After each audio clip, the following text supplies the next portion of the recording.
Moi, ça fait 25 ans que j'achète des camions, j'ai jamais acheté Voith ni un ralentisseur parce que je pensais que c'était pas utile. Et je vois qu'il y a une utilité impressionnante.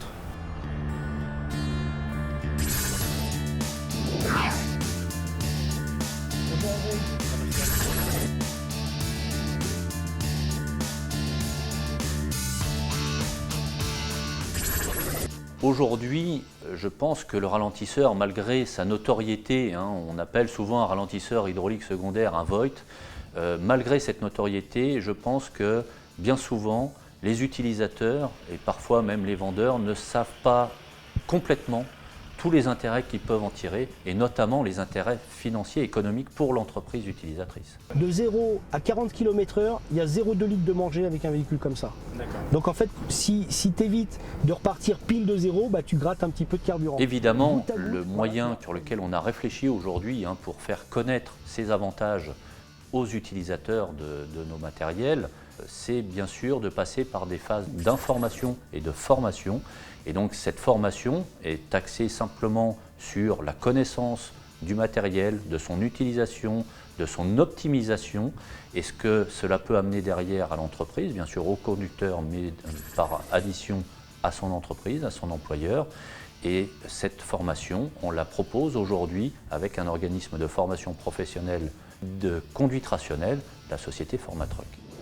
Le but de la formation, c'est de faire en sorte que les personnes qui font l'acquisition d'un ralentisseur Voith puissent en tirer tous les bénéfices et puissent en voir toute la simplicité de l'utilisation d'un ralentisseur Voith et notamment tout le bénéfice qu'ils peuvent en tirer par rapport à la conduite rationnelle.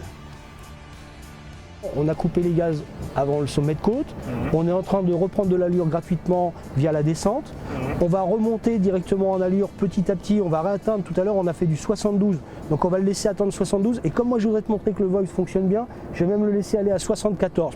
Dans la descente, de mettre le ralentisseur plus 4 crans et de laisser faire, de ne pas toucher le frein, c'est vraiment impressionnant. Et puis là si on commence à mettre un plot de ralentisseur, un deuxième plot, tu sens le ralentissement. Et alors, le moment du Voith, c'est sur le troisième plot. Mets le troisième plot. Mets le quatrième plot. Regarde le Voith. Ouais, là, on sent. Voilà. Et tu laisses faire. C'est impressionnant. Laisse faire le véhicule. Tout à l'heure, je te rappelle qu'au rond-point, on a freiné. Hein. Tout à fait. Voilà. Tous les camions depuis toujours sont munis d'un ralentisseur, effectivement, mais le ralentisseur, on le connaît très bien pour ses aspects sécurité, historiquement on va dire, mais aujourd'hui cet aspect sécurité n'est plus l'aspect premier du choix d'un ralentisseur et c'est aussi maintenant un outil économique qui permet de réduire les coûts dans l'entreprise de transport. Je connaissais un petit peu le produit, mais je ne savais pas l'utiliser.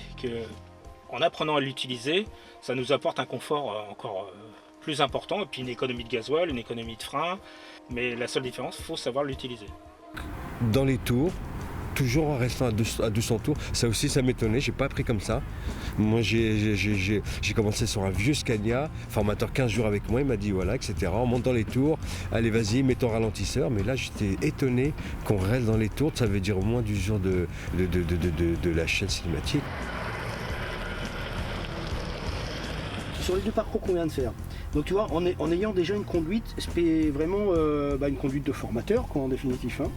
À partir du moment où tu utilises le ralentisseur, en termes d'allure, on a gagné 4 km/h de vitesse moyenne, donc 7,8%, on a gagné. Ça nous a amené 14 freinages, et là sur le deuxième parcours avec le Voith, on a 2 freinages.